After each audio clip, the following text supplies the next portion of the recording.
Hello, good morning to everybody who is in UAE, and good afternoon to everyone who is in India. This is Shambhavi from Save, Scrap, and Sew. Thank you for watching me now or for watching this in a repeat telecast. So, today is a first of many things. One, I'm actually doing live from three different platforms, and I have no idea how this is going to work, how it's going to function. But trial is what we do. And as our mantra in Save Scrap, and so is efficiency is more important than perfection. So today, actually, I am live on YouTube, LinkedIn, and from our Facebook page, Save Scrap and Sew. 2022, I'm hoping to do more of this. We are trying to get the word out about how you can create more awareness in terms of saving the scrap, saving the landfill, and helping your people who need it, helping buddies. Buddies, that's my favorite word. It's thanks to all the buddies who have been with me in this journey for the last 6.5 years that we have managed to save more than 7 tons of fabric scrap generated from the tailors and fashion dress design makers. We've saved that scrap, made sheets, bags, pillows, and given it away to the needy. Now, it's not only UAE, where within UAE I have buddies from Dubai, Sharjah, Abu Dhabi. Sometimes I get some calls from Ras Al Khaimah, Fujairah, and Umm Al Quwain also. We have got buddies in India, in Bangalore. We have buddies in Mumbai, in two different locations. And we also have buddies in Kuwait. So, one more time, if you've joined me just now, friends, followers, and buddies, hello from Shambhavi, from Safe Scrap and Sew. Let me just see if we have been joined by anybody till now. Doesn't appear to be that way, or at least I can't see the comments. And I already told you that I'm going to be a little bit struggling today to find out how this works. But no worries, I'll get to you later if I don't answer your questions now. For those of you who have joined us or heard about us for the first time,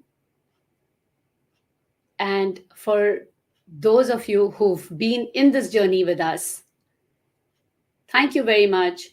September 2015 is when we started our journey of collecting tailor scrap.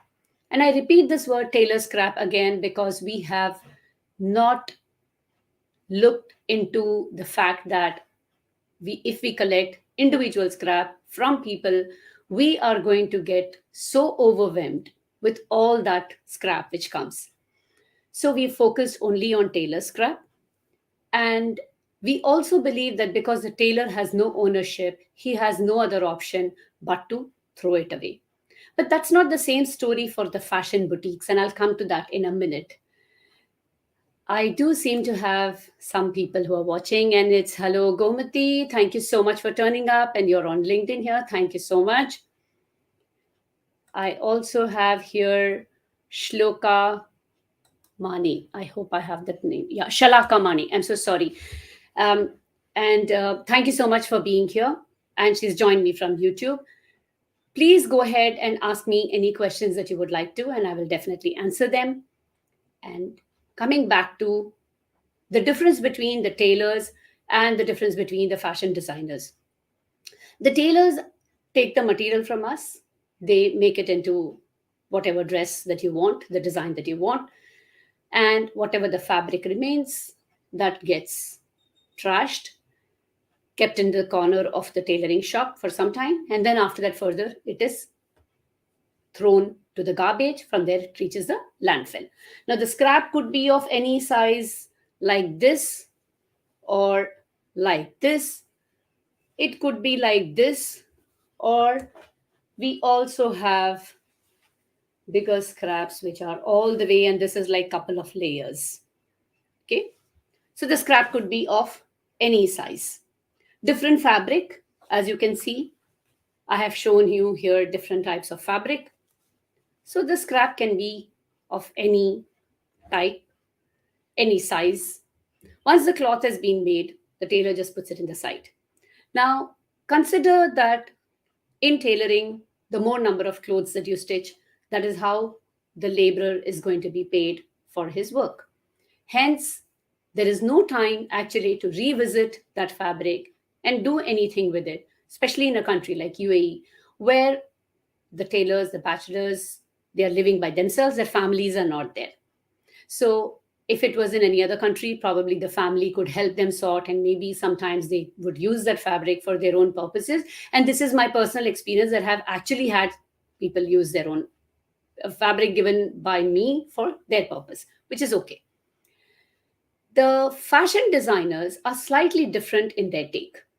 And let me just say hello quickly to Alexandra. Proud to be a buddy. Alexandra, thank you so much. Alexandra, my teen buddy.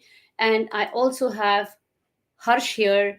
Thank you, Harsh, for being a teen buddy and great initiative. I will come and discuss more about our Teen Buddies program. So today's session is actually just a quick trial. And like I said, the fashion designers, now mostly these are men or women who are entrepreneurs, who employ people. Also, the clothes which are stitched by them are priced at a premium price. And hence, I feel that they can take up the responsibility of making sure that the fabric waste which is generated or the samples which arrive from the various textile suppliers to them should actually be repurposed from dress material, or you can have wallets, you can have purses, you can have bags, and I have many ideas. Also, my channel has very easy methods of making these. Now, once these are made, the fashion designers and boutiques can sell it as a new piece, or they can sell it to the person who ordered the cloth and got the dress made. So that's little upselling, as we say in marketing. Cross selling, you can do that, or you can just make an entire range of it. You can also create this into a value that you are taking care of the earth, which is also our asset, making sure that the landfills don't get filled, and hence earning some brownie points by reducing your own carbon footprints and using this as your USP. So, this is my message to any budding fashion designers, fashion labels, anybody who wants to enter into that specific industry. And if you're already into it, please think about these. And if you're already doing this process for saving the landfill, then bring the word out. Let others also hear about it. So, this is the tailors and the fashion designers and fashion houses. Let me just quickly show you one of the bags which was made by our buddies. So, you can see as pretty as possible. This is all from scrap. And in any other fashion boutique or a store, you would be paying a hefty sum for this. But we make sure that we are giving this to somebody needy, because the people who are our buddies are here with their belief in the cause, and they do not ask for any money for the services that they provide. Hence, we also give these away for free. We've done more than 5,000 bags, we've done more than 3,000 sheets, and we've done more than 5,000 pillows for construction workers, and more than 200 pillows, little big size, for the rescue centers. Anybody can become a buddy. You just need to head out to any of these channels, the YouTube, the Facebook, or send a mail at savescrapandsew@gmail.com. Now, the whole session today actually came about thanks to my teen buddies, because usually we have a team session with them every week or whenever possible. And for some time now, the timing has been a little haywire and we've not been able to get together. And hence, today I decided to go live with this. And this is also a message to any buddies who want to become teen buddies. What is your commitment? Technically, you have to do 7 sessions of 2 hours each. So that means 14 hours. Now, most programs which are in school or in the college consider 14 hours to be quite generous along with your regular curriculum. Unfortunately, because of the COVID, we've not been having one on one sessions or face to face sessions. But if you visit the YouTube channel, you will see a lot of work which has been done in the past. So, our sessions include talking about various fabrics. The teen buddy who joins us learns how to speak about Safe Scrap and Sew in any forum, and they start this by doing induction program for new people who join in, who could be teenagers or who could be adults. Further, they learn how to sort, how to cut, and put it into some kind of a semblance so that it can be stitched properly. Now, pre-pandemic days, before pandemic BC, what we used to do was I used to teach the teenagers how to stitch. Unfortunately, after that, we've not been able to do that. But some of the moms have been great and they have actually provided stitching sessions for their children. Then those teenagers stitch some basic, put basically two cloth together, give it some stitch, and they do not reach the stage of stitching a bag or a pillow or a sheet because that needs a little bit more time and little more skills than what they have time for. It's not that it's not possible. And further from that, they have one of the sessions towards the end where they actually invite their parents to be a part of this, and they share their journey of Save Scrap and Sew with their parents. The parents feel so proud at that time that they have contributed to raising some beautiful, aware citizens of this world. The earth is our asset. Let us not forget that. Everybody has some contribution which they are doing towards the earth, as in recycling, whether it's paper, whether it's plastic, whether it's cardboard, and some old clothes as well. Some of the category which is least looked upon was the fabric category, especially the one which was generated from the tailors. Now, if you tell me that what can I do alone by myself, or I don't know how to stitch, number one, you can look up YouTube and other resources on Google where there are a lot of DIYs on making some useful items with fabric scraps, like it could be decorating using glue, or there could be some hand stitching with needle and thread, and you will find many other forums. You can also get together with a group of friends in school or in your building, and you could do, if one person knows how to stitch, you could hand it to them after sorting and cutting, and believe you me, that is the most difficult task. More than that, if there is nothing else you can do, what you can do is create a voice, create a poster, or share these broadcasts, tell people about it. So many forwards that we receive, you can pass on this information also as a forward, but don't just forward it.